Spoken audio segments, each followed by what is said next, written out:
할렐루야. 4월 4일 월요일입니다. 에스라 4장 1절부터 10절까지 말씀을 읽고 은혜 나누도록 하겠습니다.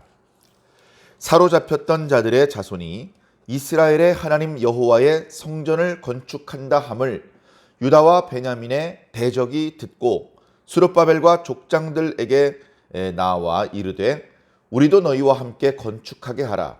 우리도 너희같이 너희 하나님을 찾노라. 아수르 왕 에살핫돈이 우리를 이리로 오게 한 날로부터 우리가 하나님께 제사를 드리노라 하니 스룹바벨과 예수아와 기타 이스라엘 족장들이 이르되 우리 하나님의 성전을 건축하는데 너희는 우리와 상관이 없느니라. 바사왕 고레스가 우리에게 명령하신 대로 우리가 이스라엘의 하나님 여호와를 위하여 홀로 건축하리라 하였더니 이로부터 그 땅 백성이 유다 백성의 손을 약하게 하여 그 건축을 방해하되 바사왕 고레스의 시대부터 바사왕 다리우가 즉위할 때까지 관리들에게 뇌물을 주어 그 계획을 막았으며 또 아하수에로가 즉위할 때에 그들이 글을 올려 유다와 예루살렘 주민을 고발하니라. 아닥사스다 때에 비슬람과 미드르닷과 다부엘과 그의 동료들이 바사왕 아닥사스다에게 글을 올렸으니 그 글은 아람 문자와 아람 방언으로 써서 진술하였더라. 방백 르흠과 서기관 심세가 아닥사스다 왕에게 올려 예루살렘 백성을 고발한 그 글에 방백 르흠과 서기관 심세와 그의 동료 디나 사람과 아바삿 사람과 다블렛 사람과 아바셋 사람과 아렉 사람과 바벨론 사람과 수산 사람과 대헷 사람과 엘람 사람과 그 밖의 백성 곧 존귀한 오스나발이 사마리아 성과 유브라데 강 건너편 다른 땅에 옮겨둔 자들과 함께 고발한다 하였더라. 아멘. 감사합니다. 자, 에스라 말씀이 시작되면서 우리는 희망을 보았습니다. 에스라 말씀이 시작되기 그 전 상태는 참혹한 상태입니다. 불과 70년 전에 남왕국 유다가 결국은 바벨론의 세 번째 침공에 무너졌고 마지막 왕이었던 시드기야는 눈이 뽑혔고 결국 죽임을 당했으며 왕조가 끊어졌고 많은 사람들이 죽임을 당했고 많은 물건들이 약탈을 당했고 포로로 끌려갔고 성전이 파괴됐습니다. 다시는 거기에 사람이 살 수 없는 그런 폐허 더미가 되었습니다.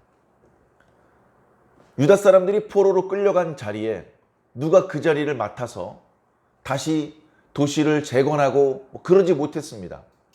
거기는 수십 년 동안 사람이 살지 않는 지나가는 목동들이 잠깐 걸터 앉아서 쉬는 정도만 할 뿐이지 사람들이 살 수 있는 그런 곳이 될 수 없었습니다. 성경은 그것을 그 땅이 비로소 안식하였다라고 표현을 하고 계실 정도였습니다.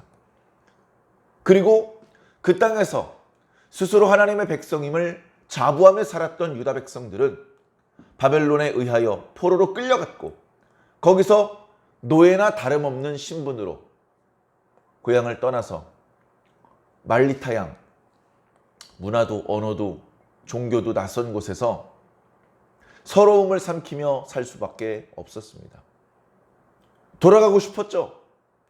자기가 어렸을 때 뛰어놀던 동네로 다시 돌아가서 거기서 노년을 맞이하고 싶고 거기서 자기 뼈를 묻고 싶죠. 그러나 자기 멋대로 가고 싶다고 갈 수 있는 입장이 아니었습니다. 돌아가고 싶은 꿈은 포기해야 했고 어느새 체념하면서 조금씩 하나님의 선민으로서의 정체성마저 흐려지는 그런 상황이었습니다. 감히 아무도 하나님께 우리가 유다로 돌아갈 수 있게 해달라고 기도하지도 않았습니다. 전에 언제 한번 말씀드렸던 것처럼 다니엘이 예레미야의 글을 읽다가 70년이구나. 이제 몇 년 안 남았구나. 우리가 돌아갈 수 있겠구나. 주여! 우리의 죄를 용서하여 주시고 우리에게 말씀하셨던 약속의 말씀을 기억하여 주시며 다시 귀환할 수 있게 해주시옵소서. 그렇게 기도하였고 그 누구의 유다 사람들의 도움과 무관하게 하나님 홀로 유다 사람들이 유다와 예루살렘으로 귀환할 수 있도록 길을 열어 주셨습니다. 그 내용이 1장부터 나타나기 시작했던 것이죠. 하나님께서 사용하신 방법은 감동이었습니다. 당시에 바벨론과 그 주변 모든 나라들을 정복하고 최고의 통치자가 된 고레스, 그의 마음을 감동시키셔서 이방인이었지만 그를 통하여 하나님께서는 찬송을 받으셨고 그를 통하여 당신의 백성들이 다시 유다 땅 예루살렘으로 돌아가며 하나님의 성전을 건축할 수 있는 그런 길을 열어주셨던 것입니다.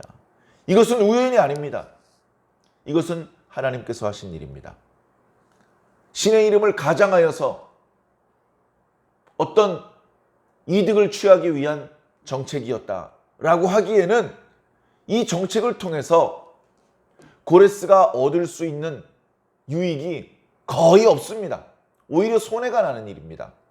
그러나 파격적으로 유다 사람들에 대해서는 귀환할 수 있도록 길을 열어주고 자금을 대주고 포기하지 말고 힘들겠지만 성전 꼭 건축해, 이런 격려의 말까지 덧붙여서 귀환을 보장해 주었던 것입니다. 그 귀환에 참여했던 자들의 명단이 2장에 나타나고 3장에서는 다소간의 어려움이 있었지만 귀환한 지 7달 만에 하나님께 제사 드리는 것을 시작했고 제사를 드릴 때 날마다 드리는 상번제와 안식일 번제, 매달 초하루에 드리는 초하루 번제, 그리고 무교절과 칠칠절과 초막절에 드리는 여러 절기들에 하나님께 드리는 그런 번제들, 그 번제를 드릴 때에 소용되는 제물의 종류와 마리수를 자신들 임의대로 편의대로 하지 않고 하나님께서 모세를 통해서 주셨던 규례 그대로 지켜서 제사를 드렸습니다. 아직 성전도 건축되어 있지 않은 상태였지만 제단을 먼저 준비를 하고 거기서 정성을 다해서 빠트림 없이 하나님 앞에 제사를 드리기 시작을 했고 귀환한 지 2년 2개월 만에 그동안 꼼꼼히 준비를 했겠죠. 돈도 준비를 하고 기술자도 준비를 하고 또 거기에 소용되는 건축 자재도 준비를 하고 그렇게 준비하고 잘 준비했다가 드디어 귀환한 지 2년 2개월 만에 기초돌부터 놓기 시작했습니다. 다시 성전 건축을 착공을 시작을 한 것이죠. 기초돌을 놓던 날 제사장들이 예복을 갖추고 나팔을 들었고 레위 사람들은 제금을 들어서 하나님을 찬양했습니다. 남녀노소 사람들이 나와서 하나님께 찬양을 하고 감사하고 소리 지르고 어떤 어른들은 대성통곡을 하는 그런 감격의 순간이 찾아왔죠. 그 소리가 커서 주변에 들리더라. 주변 멀리까지 들리더라. 그렇게 표현을 하고 있는데요. 그 말씀을 받아서 오늘 말씀 첫 구절에는 그 이스라엘 사람들이, 유다 사람들이 성전을 건축하고 있다는 소식이 대적들의 귀에 들렸다. 이렇게 표현을 하고 있습니다.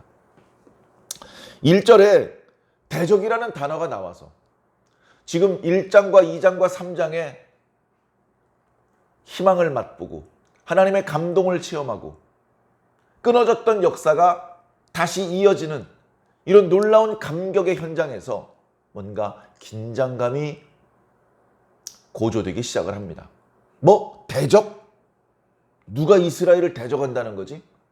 그러고 보니 3장 말씀 앞부분에도 그들이 주변 사람들을 두려워했다. 그 그 주변 모든 나라 백성을 두려워했다. 그럼에도 불구하고 제사를 드리기 시작했다라는 말씀이 나타나긴 했었습니다. 이제 본격적으로 이 귀환했던 유다 사람들이 두려워했던 존재들이 등장을 하고 수면 위로 그 존재가 나타나기 시작을 합니다. 자, 그들이 처음에는 이렇게 말합니다. 수룹바벨과 족장들을 찾아와서 당신들이 여호와 하나님을 위한 성전을 건축한다는 이야기를 우리가 들었습니다. 그 건축하는 일이 얼마나 힘듭니까?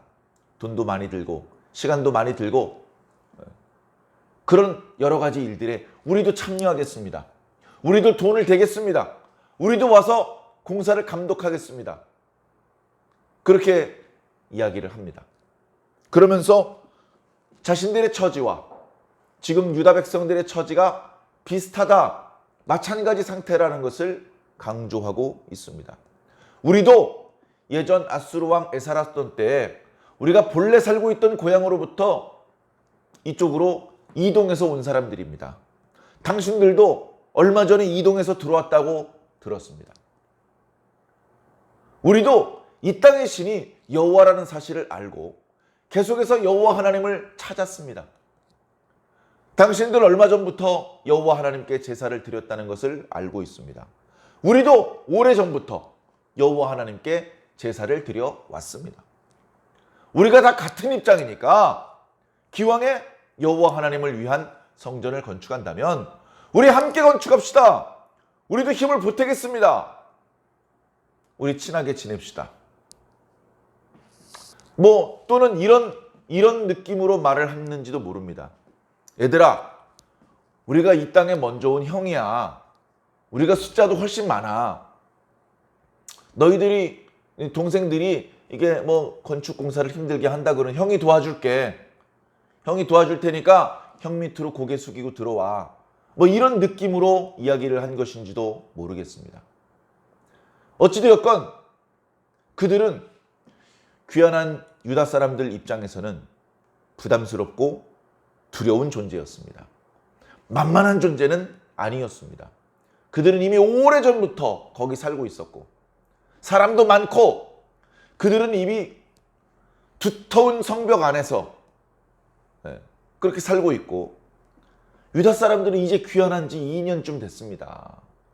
귀환한 지 얼마 안 되어서 겨우 막 이렇게 노숙을 했다간 천막에서 생활을 했다가는 건강을 상하기 쉬운 노인들과 어린이들, 여인들을 위해서 겨우 판잣집을 몇 개 지었고 그리고서 아직 자신들의 성읍이 완전히 재건되기도 전에 지금 성전 공사를 시작하고 있는 것입니다. 물자도 부족하고 사람도 부족하고 이쪽 지역에 대해서도 익숙하지 않고 그런 상황 가운데 있는데 대적들이 그렇게 제안을 해왔을 때 상당히 난처해 있을 것 같습니다. 그러나 말씀을 읽어보면 스룹바벨과 여호수아와 그리고 이 귀한 유다 공동체의 족장들, 그 지도자들이죠. 그들이요 길게 고민하지 않습니다. 고민하고 갈등하고 끙끙거리는 것이 아니고 그 제안을 듣자마자 이런 지하에 거절을 해버립니다. 아닙니다. 우리 하나님의 성전을 건축하는 데 있어서 당신들은 우리와 상관이 없습니다.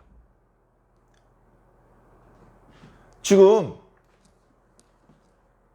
함께 성전을 건축하자고 찾아온 사람들과 지금 성전을 건축하는 유다 사람들은 그 사람들은 서로 같은 입장이니까 서로 돕고 같이 성전을 건축하자고 제안을 해왔지만 유다 사람들의 입장에서 볼 땐 말도 안 되는 소리입니다.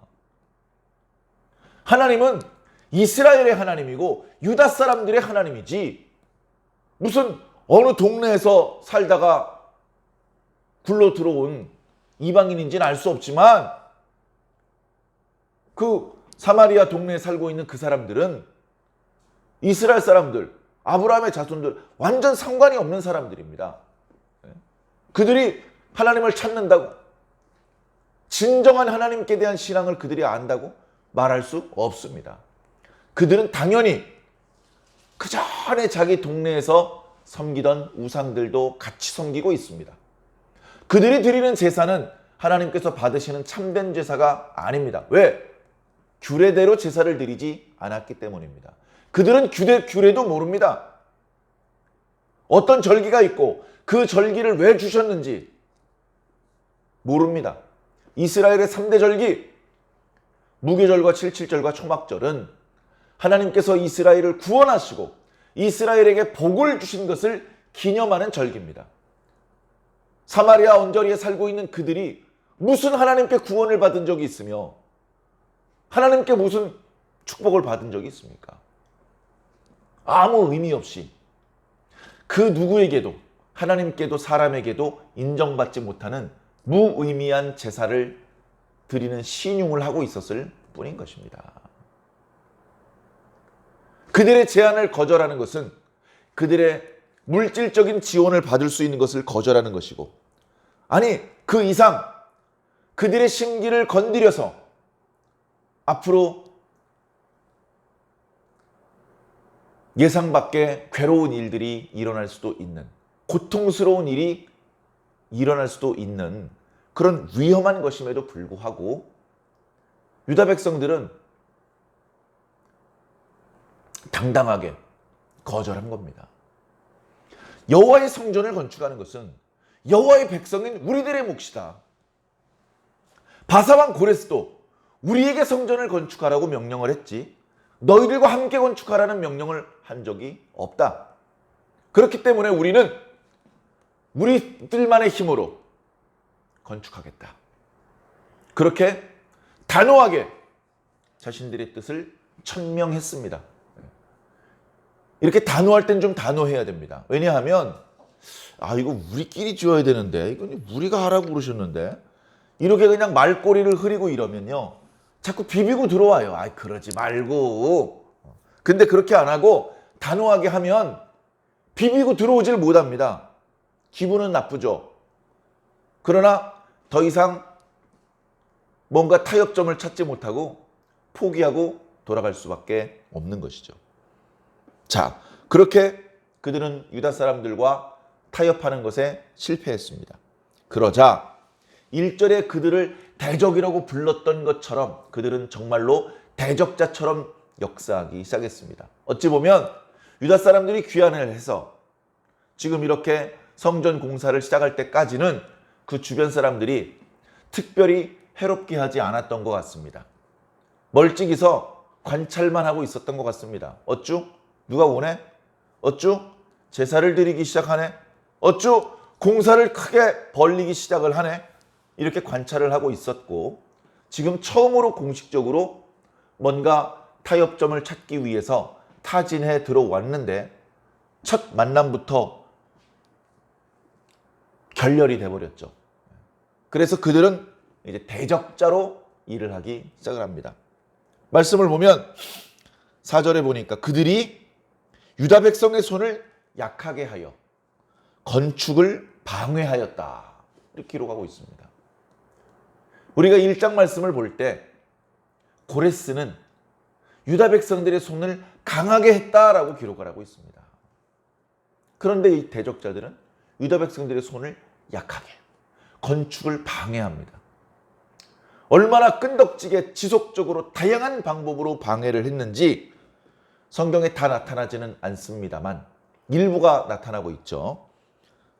5절에 보니까 바사왕 고레스 때로부터 바사왕 다리오가 즉위할 때까지 그 중간에 아닥사스다 왕도 있고 아하수에로 왕도 있고 많은 그 페르시아의 황제가 지나갈 때까지 지속적으로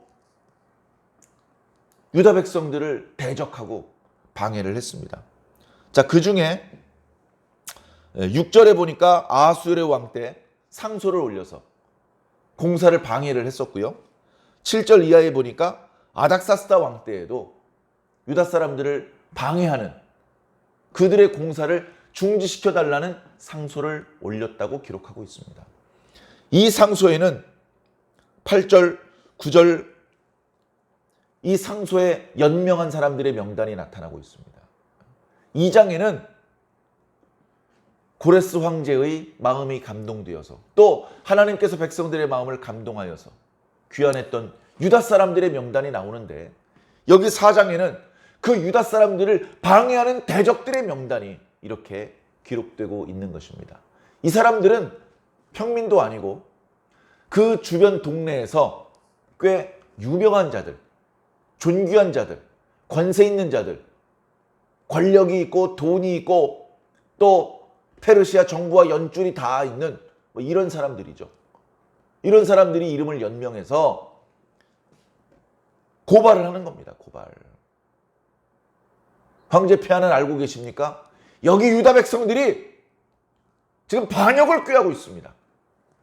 뭐 이런 식으로 말을 지어서 공사를 중단시키려고 하죠. 이들이 쓴 그 상소의 내용, 고발장의 내용은 내일 묵상하게 될 다음 구절 11절 이하의 말씀에 나타나기 때문에 내일 자세히 살펴보기로 하겠습니다만, 이런 방해, 이런 대적의 역사들이 이때 당시 아주 오랜 기간 동안 있었고, 그것 때문에 유다 백성들은 적지 않은 괴로움을 당할 수밖에 없었습니다. 말씀을 통해서 우리가 배워야 될 것이 있다면 단호함입니다. 우리가 선이 있어요. 선을 넘으면 안 된다. 요즘 젊은 사람들도 그런 말을 많이 쓰죠. 선이 있습니다. 그 선 안은 안전해요. 그 선을 나가면 위험합니다. 그러면 선을 넘어가면 안 되거든요. 자, 선 안에서는 어떻습니까? 자유로워요. 선 안에서 예를 들어서 교회에서 떡을 하기로 했습니다. 교회에서 떡을 하기로 했어요. 그러면 백설기를 먹어도 좋고 시루떡을 먹어도 좋아요. 괜찮아요. 자유입니다. 이번엔 좀 다른 거, 뭐 호박떡 먹어볼까? 이번엔 그냥 절편 먹자. 절편에 이렇게 김으로 싸가지고 이렇게, 아유 그 맛있더라고. 뭘 먹어도 됩니다. 근데 선을 넘어가요. 교회에서 술잔치를 벌입니다. 교회에서 음주대회, 흡연대회를 엽니다. 이건 선 넘은 거잖아요. 선을 넘으면 하나님께서 하나님의 백성들을 보호하시는 그 칼로 하나님의 백성들을 때리실 수도 있습니다. 자, 그렇기 때문에 선을 넘는 것과 관련된 일에 대해서는 단호해야 됩니다.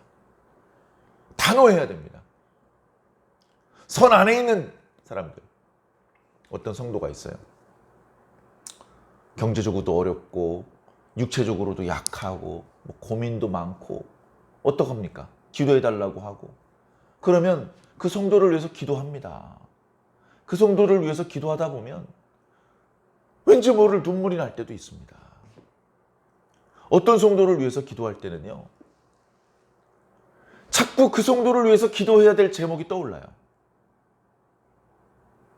30분, 1시간, 3시간을 기도했는데 아직도 그 성도를 위해서 기도하고 싶어요.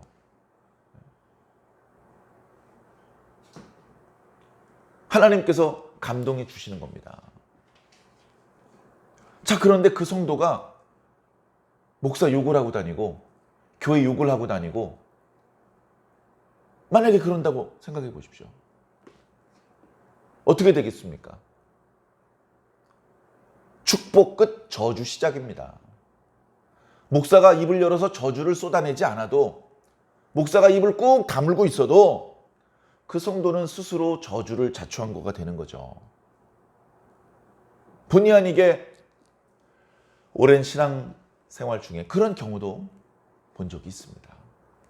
사랑하는 성도 여러분, 선을 넘어가면 안 됩니다. 우리는 하나님을 붙잡아야 됩니다. 하나님, 예수님, 성령님, 그리고 성경 말씀, 이 안에서 벗어나면 안 되는 거죠. 이 안에 있으면 등록 교회가 다르더라도, 소속 교단이 다르더라도 우리는 한 형제가 될 수 있습니다. 우리는 힘을 합해서 함께 합심해서 기도하면서 선한 일을 도모할 수 있습니다. 선을 벗어나면 남남이 될 수밖에 없는 것이죠. 오늘 말씀에 따져 보았겠죠, 나름대로. 그러나 아무리 생각해봐도, 그리고 이 결정 때문에 어떤 고난이 찾아온다 할지라도, 그게 뻔히 보인다 할지라도 타협할 수 없는 것입니다. 힘들어도 양보할 게 따로 있지. 이건 하나님의 명령이야. 이 부분에 대해서는 타협하지 않고 절개를 지켜나가는 것이 또한 하나님 백성의 중요한 한 모습이라는 것을 우리가 깨달으면서, 우리가 일상생활에 너무나 많이 타협하고 너무나 많이 후퇴하고 이제 그렇게 사는 것은 아닌지 한 번쯤 돌아보시기를 부탁을 드립니다. 오늘부터 또다시 한 주간의 일상이 시작되는 첫날입니다. 이번 주간에 선을 넘지 않기를 결심하시기를 바랍니다. 오직 하나님의 뜻대로, 오직 하나님의 방법대로 살기를 결심하시기를 바랍니다. 더더군다나 사순절 기간 아닙니까? 절제하며 경건한 한 주간을 보내시면서 주님께 더 많은 은혜를 받으시기를 예수님 이름으로 간절히 축원합니다.